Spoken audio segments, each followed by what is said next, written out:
Baik, bismillahirrahmanirrahim. Assalamualaikum warahmatullahi wabarakatuh.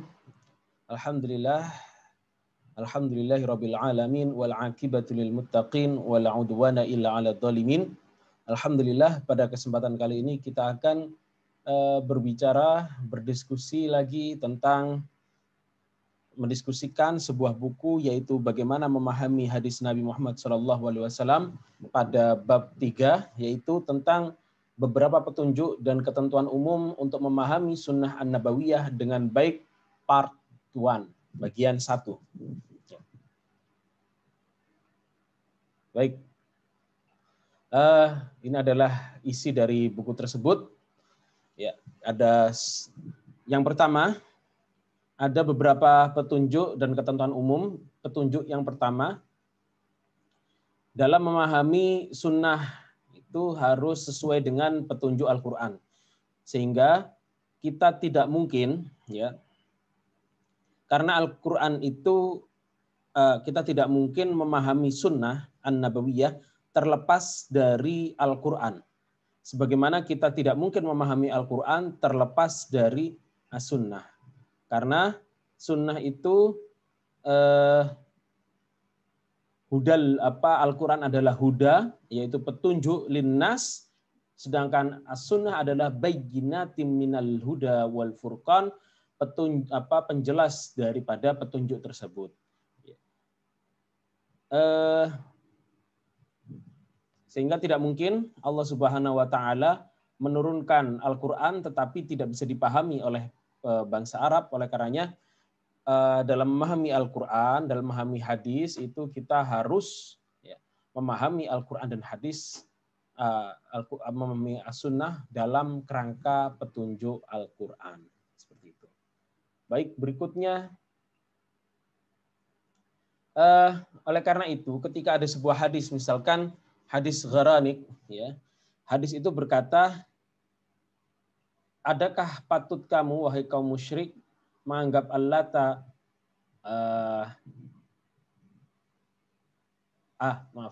ini hadis Gharanik itu berkata bahwa terpujilah kepada Al-Gharanik. Al-Gharanik itu berhala. Ini ada sebuah hadis yang sangat tidak bisa dipahami, padahal hadis-hadis itu bertentangan dengan ayat-ayat Al-Quran yang menolak penyembahan kepada berhala atau kepada selain Allah. Sehingga itu tanpa ragu itu hadis itu ditolak. Berikutnya. Nah, ini hadis Gharanik. Itulah Al-Gharanik yang mulia, yang syafaat mereka dapat diharapkan. Kan mustahil ketika Al-Quran menyebutkan bahwa tentang buruknya daripada penyembahan kepada selain Allah, kemudian hadis Nabi Muhammad SAW menolak itu dan mengatakan bahwa Al-Quran, bahwa Al-Gharanik atau berhala itu patut untuk disembah. Tentunya hal itu bertentangan dan itu otomatis dipisah, ditolak hadis tersebut. Begitu juga ada hadis tentang kaum wanita yang berbunyi, bermusyawarahlah dengan mereka, hadis Rasulullah, tapi bertindaklah berlawanan dengan hasil musyawarah mereka. Itu bertentangan dengan ayat Al-Quran di surah Al-Baqarah ayat 233 yang berbunyi, maka apabila keduanya ingin menyapi sebelum bayi berusia 2 tahun dengan kerelaan keduanya dan sebagai hasil permusyawaratan, maka tidak ada dosa antara keduanya. Nah, baik.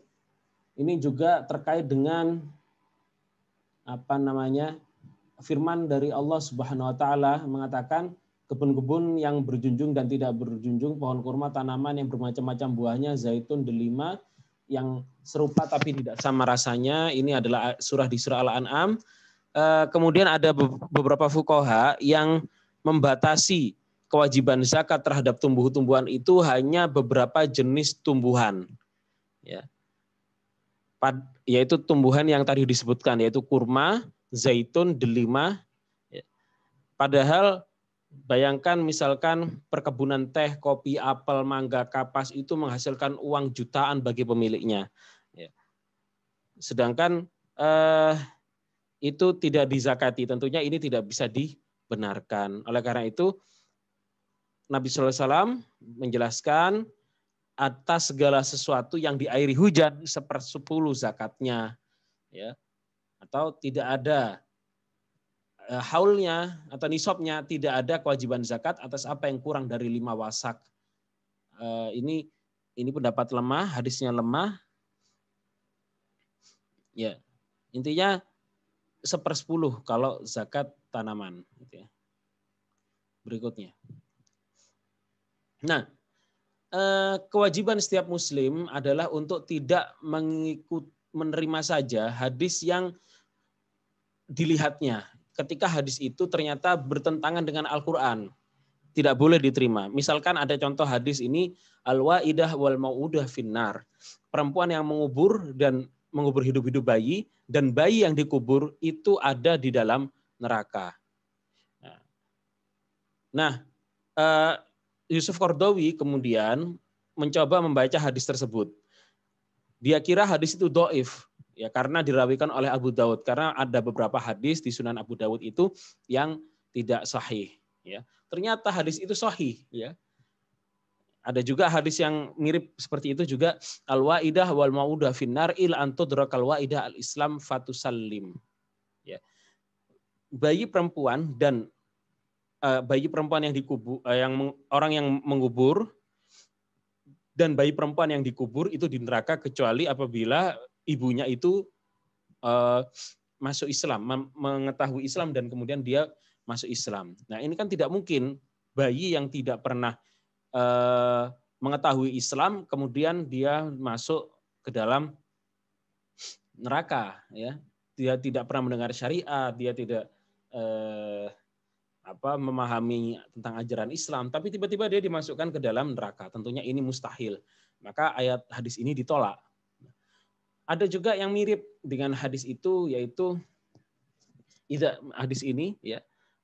Idzal taqal muslimani bisayfihima fal qatil wal maqtul finnar hadzal qatil fama balul maqtul, ya. Qala innahu kana harisan ala qatli sahibih. Ini hadis penting untuk dipahami. Ada dua orang muslim yang saling berhadapan dan keduanya ingin saling membunuh, ya. Nah, orang yang membunuh masuk neraka dan yang dibunuh pun juga masuk neraka.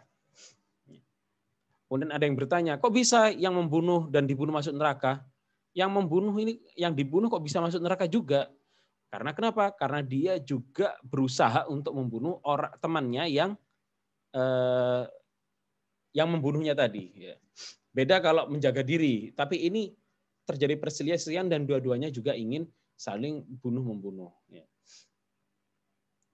Ini tentunya beda ketika ditakwilkan dengan hadis ini. Hadis ini ada sebabnya karena dua-duanya ingin saling membunuh. Tapi kalau hadis yang al-waidah wal mau'udah finnar ini tidak ada sebabnya. Kenapa kok bisa dimasukkan ke neraka padahal dia belum mendengar syariat Islam seperti itu.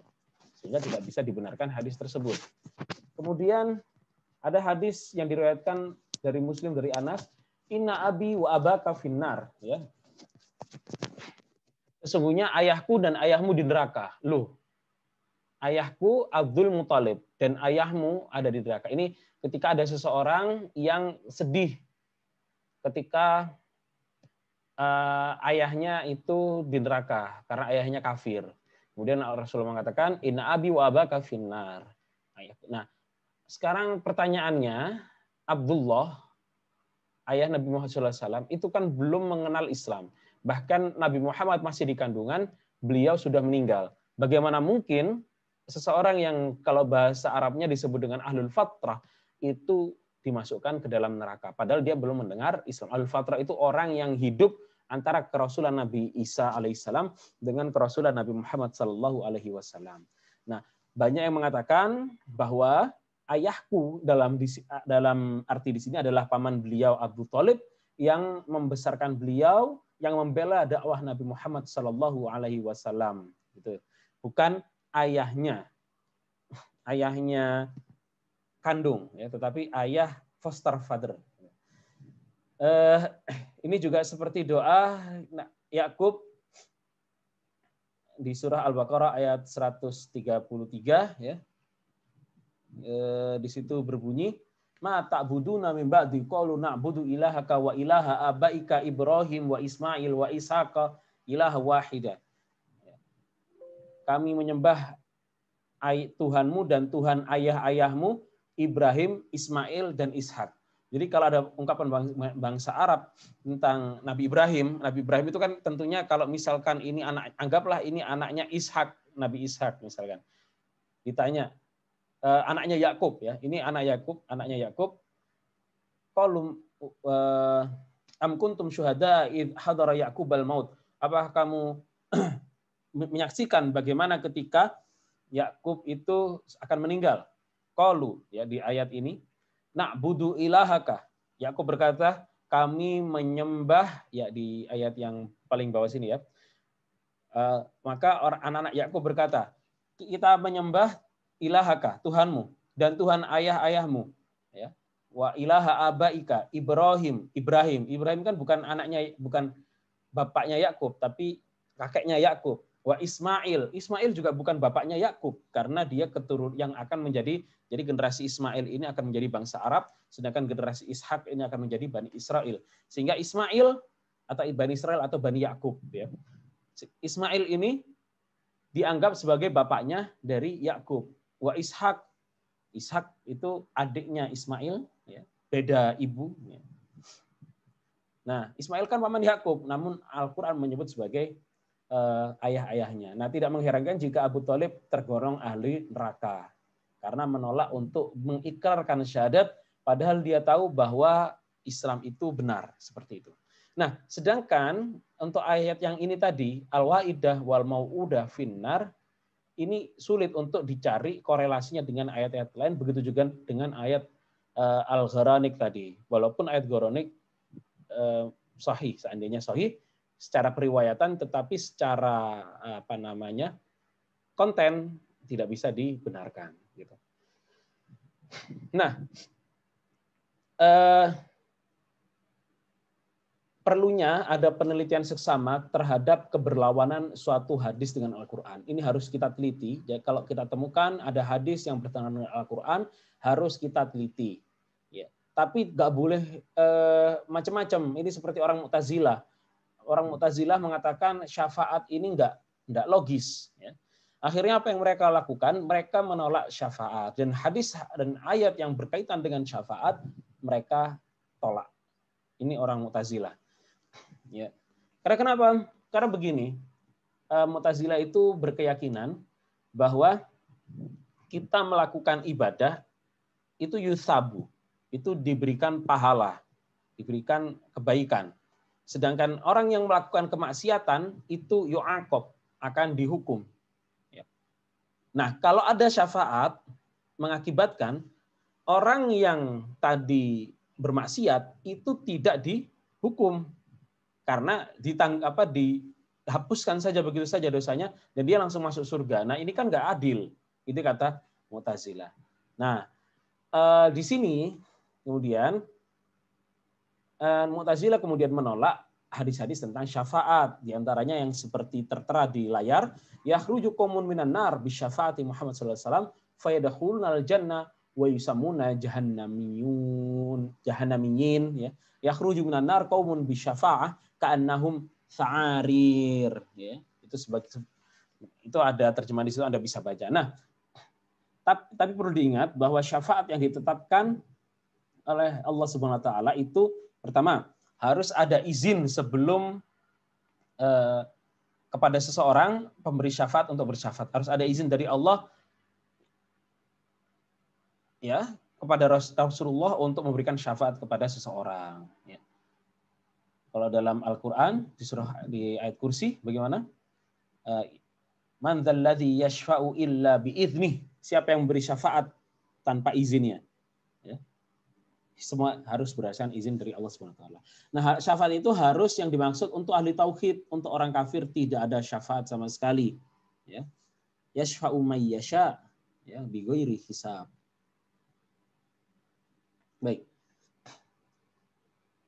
Kemudian di antara kaidah yang kedua, bahwa kita yang pertama tadi kita harus memahami Al-Qur'an dalam konteks memahami sunnah dalam konteks Al-Qur'an atau memahami sunnah sesuai dengan petunjuk Al-Qur'an. Tidak boleh keluar dari itu. Nah, kedua, kita perlu menghimpun hadis-hadis yang terjalin dengan tema yang sama. Jangan sampai satu hadis ini kita anggap mustakil, terbebas dari hadis yang lain. Padahal keduanya ada keterikatan. Sehingga karena begini, periwayatan itu dalam sebuah hadis itu biasanya ada beberapa redaksi dari hadis. Ini redaksi pertama, kedua, ketiga, keempat. Nah, kadang-kadang redaksi ini ketika dipahami akan berbeda ketika kita memahami dengan redaksi yang kedua. Maka itu perlu dikumpulkan sehingga kita memiliki sebuah pemahaman yang universal, yang menyeluruh, yang syamil terkait dengan sebuah hadis. Oleh karena itu, hadis-hadis itu harus dikumpulkan terlebih dahulu. Nah, ini ada sebuah ayat, ya, sebuah hadis yang hadis ini sering menjadi kontroversi di kalangan umat Islam tentang hadis isbal. Ya, hadis itu berbunyi, kullu ma tahtal ka'bain finnar. Semua yang ada di bawah mata kaki itu akan masuk ke dalam neraka. Jadi kalau Anda yang laki-laki menggunakan celana atau sarung sampai menjulur di bawah mata kaki, maka Anda masuk neraka. Oleh karena itu menggunakan celana, sarung dan lain-lain atau pakaian gamis ya ke bawah mata kaki panjangnya itu Anda termasuk ahli neraka, hukumnya haram. Nah, padahal ini ada sebuah hadis yang kalau kita pahami hadis ini saja, maka pengertiannya seperti itu, pengertiannya haram. Tapi kalau kita kaitkan, korelasikan dengan hadis yang lain, seperti hadis riwayat Abdullah bin Umar berkata, bahwa Nabi SAW berkata, man jarra thawbahu khuyala'a lam yanzurillahu ya lam yanzurillahu ilaihi yaumal qiyamah. Barang siapa yang memanjangkan pakaiannya dengan sombong, ya, lam yanzur Allah, aslinya gitu. Kemudian kalau baca lam yanzurillahu, Allah tidak akan melihatnya kepadanya yaumal qiyamah, pada hari kiamat. Qala Abu Bakar, ya Rasulullah, inna ahadun syakiyun izari yastarhi, ya.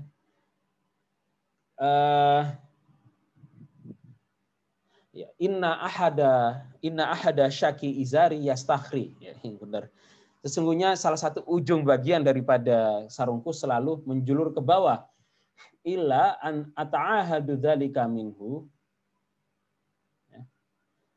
Apakah kecuali aku sering membetulkannya. Illa an ata'ahad ada ila dzalika minhu, kecuali aku sering membetulkannya, maka dia tidak akan menjulur ke bawah. Kalau Nabi sallallahu alaihi wasallam, lasta mimman yasna'u khuyala, engkau bukan termasuk orang yang melakukannya karena kesombongan, seperti itu. Baik. Misalkan ada sebuah hadis juga ini yang perlu Anda baca. La yadkhulu hadza baitun la yadkhulu hadza baitu qaumin il hadza baitu la yadkhulu hadza baita qaumun illa adkhalallahu dzillah, ya. Tidak akan masuk ke rumah ini sesuatu kaum kecuali Allah memasukkannya ke dalam kehinaan. Maksudnya apa? Itu maksudnya rumah masuk ke rumah gudang alat-alat pertanian. Padahal Allah Subhanahu wa taala menyebutkan mamin muslim yaghrisu gharsan au yazra'u zar'an fayakulu minhu tayrun au insanun au bahimatun illa kana lahu bihi shadaqah. Seorang muslim yang menanam suatu pohon atau tanaman, atau lalu dia memanen dari tanaman itu, kemudian dia makan, kemudian dimakan, di situ ada burung, ada manusia, ada binatang, kecuali dia memperoleh pahala bersedekah. Bahkan wa masaraqa minhu lahu sadaqah. Dan kalau ada manusia mencuri dari situ, maka itu sedekah baginya. Oleh karena itu kalau ada orang yang mencuri di kebun Anda, ikhlaskan, itu sedekah. Anda untuk mereka. Nah, kalau Anda lihat kemudian, ini menunjukkan perlu dirinci hukum fikihnya. Tidak bisa kita kemudian mengatakan, oh berarti Allah menghinakan pertanian. Loh kok gitu? Ya, ini pemahaman yang salah. Oleh karena itu, hadis tersebut dipahami bahwa bertani itu hukumnya mubah, bahkan kalau kita niati ibadah bisa jadi sunnah. Tetapi ketika kita beribadah bertani sampai-sampai melalaikan perintah agama, misalkan jihad, misalkan sholat, maka itu dilaknat oleh Allah Subhanahu wa taala. Seperti itu. Baik. Berikutnya, ini perlu ada hukum ketiga, penggabungan atau pentarjihan antara hadis-hadis yang tampak bertentangan pada dasarnya. Yang tampaknya bertentangan. Jadi gini, tidak hadis Al-Quran, hadis dan hadis itu tidak mungkin bertentangan. Ya, ini pernyataan saya pertama. Kenapa? Bertentangan itu secara nampak bertentangan, tetapi pada hakikatnya antara hadis-hadis dan ayat-ayat Al-Quran atau Al-Quran dengan hadis itu pasti tidak bertentangan. Nampaknya bertentangan, tapi bisa dicari titik temu atau dicari nasakh mansuh atau dilakukan tarjih.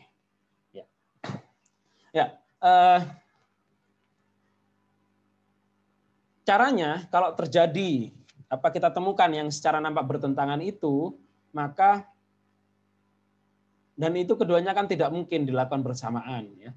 Maka yang harus dilakukan pertama, bisa mencari nasakh wa mansukh. Ya, ini nanti akan saya jelaskan terkait dengan ini. Nasakh mansukh itu ayat yang terakhir menghapus ayat yang pertama. Oke. Ini terkait dengan nasakh wa mansukh. Yang kedua, terkait dengan adalah hukumnya melakukan taufik atau penggabungan. Yang pertama penggabungan dulu, yaitu menggabungkan kemungkinan penggabungan antara dua ayat ini. Ketika kedua ayat itu bisa digabungkan. Yang kedua, baru nasakh mansukh, dicari antara kedua ayat ini yang sekiranya antara ayat atau hadis yang sekiranya hadir mutaakhir, hadir terakhir, itu menghapus yang pertama. Yang ketiga baru dilakukan tarjih, yaitu jika ditemukan mana hadis yang lebih kuat secara sanad, secara rawi, maka itulah yang kita ambil. Gitu. Nah, ini ada beberapa misal.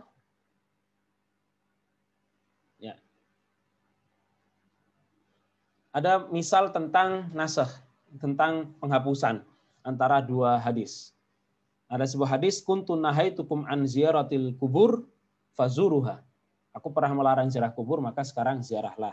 Zurul kubur fa innaha tudzakirul maut. Ziarahlah kubur karena itu mengingatkan kepada maut. Kemudian ada juga ayat tentang nasakh. Ini diantaranya adalah tentang nikah mut'ah. Bahwa dulu diperbolehkan nikah mut'ah. Ini hadis riwayat Ibnu Abbas. Kemudian hadis riwayat Ali melarang adanya nikah mut'ah, bahwa itu memang pernah diperbolehkan, tetapi sudah dilarang oleh Nabi Muhammad SAW, sehingga nikah mut'ah dilarang sama sekali. Sehingga memang pernah dilakukan, tapi pada masa Abu Bakar menjadi khalifah sehingga sekarang sampai masa Khulafaur Rasyidin, Bani Umayyah, Bani Abbasiyah, Bani Turki Utsmani, ya, oleh semua khilafan Muslim dan semua fuqaha bersepakat bahwa nikah mut'ah tidak diperbolehkan kecuali Syiah. Ya.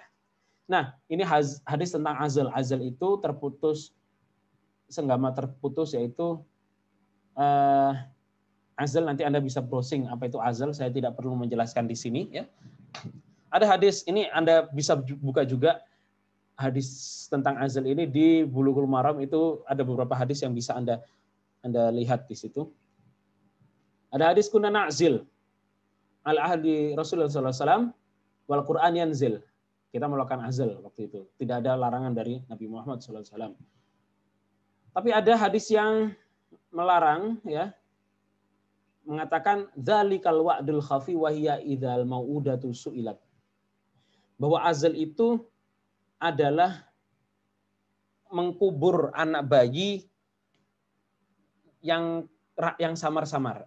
Jadi kalau bangsa Arab itu kan terkenal dengan mengubur anaknya. Sebagaimana kisah dari Umar bin Khattab, beliau mengubur bayinya hidup-hidup, bayi perempuan yang hidup-hidup. Nah, azal itu seperti itu, tapi itu samar-samar, tidak jelas seperti yang dilakukan oleh beberapa kaum orang kafir masa jahiliyah sebelum mereka masuk Islam. Nah, ini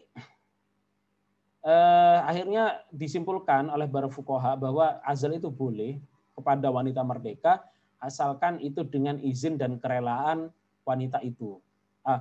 Bukan wanita ya. Bukan hanya wanita tapi istrinya. Kalau enggak istri enggak boleh, wanita merdeka. Kalau budak terserah, tapi budak dia terserah. Tapi kalau wanita merdeka harus dengan izin dan kerelaannya. Nah, ada yang mengatakan Rasulullah SAW dalam mengatakan dzalikal wa'dul khafi itu bukan berarti melakukan pelarangan. Ya. Saya pahami ya, tidak berarti melakukan pelarangan, tapi hanya mengatakan ini kurang baik seperti itu. Ya. Baik, berikutnya soal nasakh dalam Al-Qur'an, ya. Ini kita harus memahami ayat-ayat dalam Al-Qur'an itu ada yang menasakh satu dengan yang lainnya. Misalkan innal ladzina amanu wal ladzina hadu wan nasara was-sabiina man amana billahi wal yaumil akhir wa 'amila salihan falahum ajruhum 'inda rabbihim wala khaufun 'alaihim wala hum yahzanun. Ayat itu surah Al-Baqarah, wa sesungguhnya orang yang beriman dan orang yang Yahudi, Nasrani, Majusi, selama mereka beriman kepada Allah dan hari akhir dan berbuat baik, maka mereka mereka tidak akan ada ketakutan bagi mereka dan mereka juga tidak akan pernah bersedih. Berarti mereka masuk surga. Asalkan kita beriman, kita tidak usah, ya. Asalkan kita beriman, kita tidak usah. Asalkan kita berbuat baik, kita beriman kepada Allah, kita tidak perlu harus menjadi seorang Muslim. Kita bisa saja menjadi seorang Majusi, Yahudi, atau tanpa tidak beragama sama sekali. Yang penting kita beriman kepada Tuhan yang Maha Esa. Nah, ayat itu dinasakh, dihapus dengan ayat, ini Anda bisa baca di buku-buku tafsir, Innad dina indallahil Islam, bahwa agama di sisi Allah adalah agama Islam. Seperti itu. Dalam Al-Quran harus diketahui dari asbabun nuzul untuk mengetahui nasakh, ya. Sedangkan dalam hadis juga demikian harus dilihat dari asbabul wurud. Kalau Anda misalkan buka kitab Bulughul Maram yang mengumpulkan berbagai hadis-hadis tentang hukum, itu Anda akan temukan di situ banyak sekali tentang hadis-hadis yang berbicara dalam satu tema dan itu saling bertentangan, ya. Dan itu Anda bisa lihat di situ. Nah, dalam memahami hadis harus bagi kita mempertimbangkan latar belakang, situasi, kondisi ketika diucapkan serta tujuannya. Jangan sampai ada hadis, ya, kemudian kita pahami, oh ini artinya ini. Kul mata taka ben finar, pakai laisa minna man jarrat thawbahu yala, barang siapa memanjangkan pakaiannya dia masuk neraka. Tidak serta-merta seperti itu, tapi ada alasan sebab tertentu, asbabul wurud mengapa hal itu dilarang oleh Allah, oleh Nabi Muhammad sallallahu alaihi wasallam, ya. Sehingga kita tidak terjerumus kepada kesalahan. Nah, ini contoh hadis yang sering disalahartikan. Antum a'lamu bi umuri bi umuri dunyakum au bi amri dunyakum. Kalian lebih mengetahui tentang permasalahan urusan dunia kalian. Oh, berarti masalah jual beli itu kita yang ngatur, nggak usah kita merujuk kepada Al-Qur'an dan Sunnah.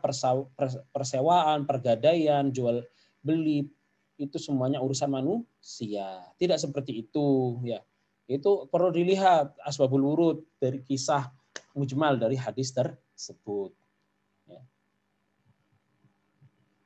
Tentang hadis, aku berlepas tangan dari setiap muslim yang berdiam di tengah kaum muslim.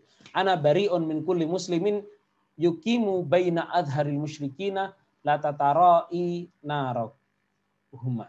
Ya. Ya.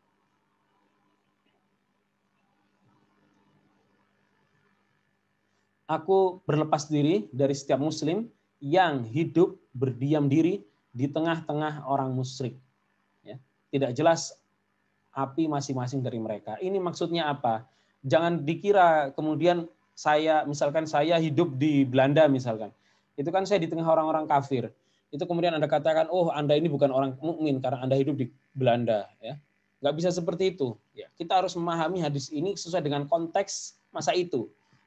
Ya. Ini ada sebuah kisahnya di situ, yaitu Rasulullah mengutus pasukan ke suku Khatham. Ya.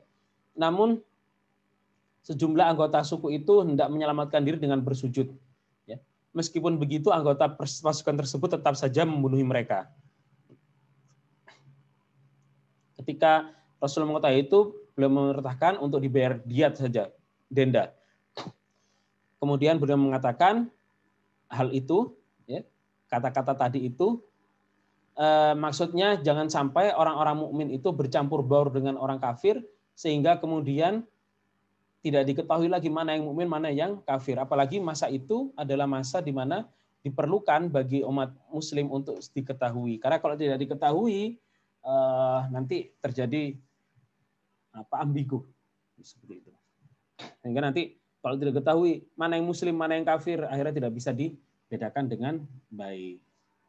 Baik, berikutnya tentang keharusan wanita disertai mahramnya ketika berpergian jauh. Nah, bagaimana ini? La tusafiru imra'atun illa wa mahram. Tidak boleh seorang perempuan berpergian jauh kecuali ada seorang mahram baginya. Yushaku an takhrujal dha'inah minal hiyarah, ya. Tuqaddimul bait al Ka'bah la zauja ma'aha. Ya.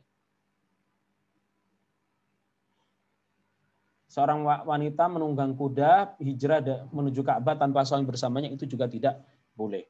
Maksudnya apa? Maksudnya ini keamanan, bukan masalah-masalah yang sangat syar'i bagaimana itu tidak. Tapi masalah keamanan. Bayangkan masa itu di tengah padang pasir, wanita seorang diri menjelajahi padang pasir. Bagaimana kalau ada ular? Bagaimana kalau ada kalajengking? Sedangkan kalau laki-laki dipercaya lebih tahan menghadapi hal itu. Ini bukan berarti wanita umat Islam atau Islam menolak adanya wanita atau hanya mengurung wanita di rumah. Tidak. Tetapi Islam justru sebaliknya ingin menjaga wanita jangan sampai mereka menghadapi hal-hal yang berbahaya. Baik. Ini hadis lagi yang harus dipahami. Ada sebuah hadis, Al-A'imah min Quraisy, ya. Imam-imam itu dari Quraisy, yang jadi khalifah, presiden itu harus dari Quraisy. Hadis ini ya ditafsirkan oleh Ibnu Khaldun, menyatakan bahwa pada masa itu kaum Quraisy itu mereka adalah masyarakat yang memiliki kesetiakawanan kesukuan asabiyah yang sangat tinggi, ya. Sehingga otomatis Rasulullah mengatakan al-a'imah min Quraisy. Oleh karena itu ketika terjadi perdebatan antara Muhajir dan Ansar, ya Abu Bakar cukup mengutip pernyataan Rasulullah ini al-a'imah min Quraisy. Ketika siapa yang menjadi khalifah setelah Nabi, apakah dari Ansar atau dari Muhajir? Rasulullah Abu Bakar mengutip hadis ini al-a'imah min Quraisy. Imam dari Quraisy. Ya.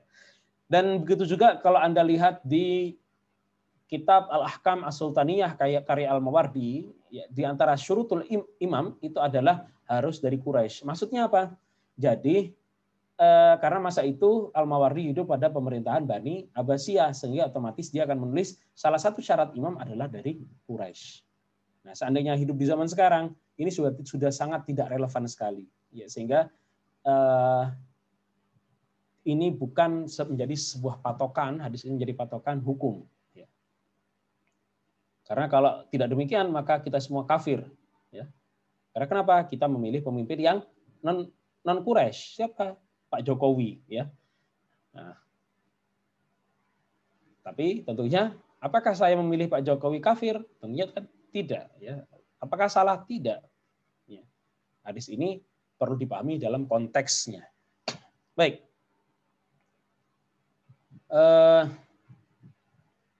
Ini metodologi sahabat dan tabi'in dalam mempertimbangkan semua ilah di balik. Ada ilah atau ilah itu sebab yang menjadikan hukum itu muncul.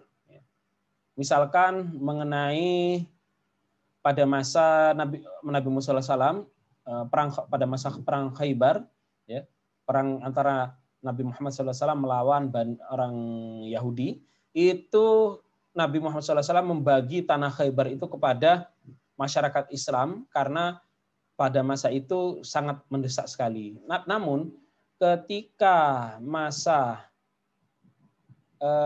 Utsman, ya, masa Umar bin Khattab, ya, Umar tidak melakukan itu karena itu sudah tidak relevan di zaman Umar bin Khattab.